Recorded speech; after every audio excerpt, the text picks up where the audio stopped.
Quelle que soit la trajectoire d'une vie, la vieillesse demeure l'âge souffrant. Il y a certes ses croissances vers une vie de douceur et de bonté, le retour à la communion et à l'humain. Les grands-parents entourés de leurs enfants et de leurs petits-enfants.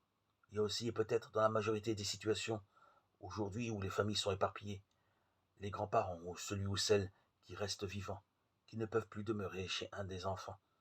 Ils se sentent seuls et abandonnés.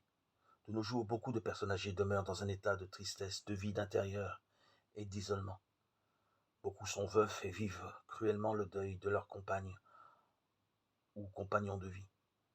Beaucoup passent leur temps devant la télévision par facilité pour tuer le temps, où ils se ferment sur quelqu'un, le possédant, lui refusant la liberté.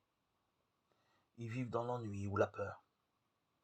Beaucoup ont dû se retirer dans des maisons de retraite, coupées ainsi du monde, des autres générations, de leurs amis, de leur environnement, sans soutien culturel, affectif et spirituel.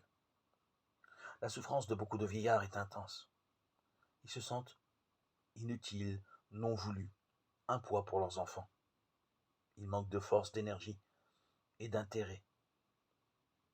Ils attendent qu'on fasse pour eux ce qu'ils ne peuvent plus faire pour eux-mêmes.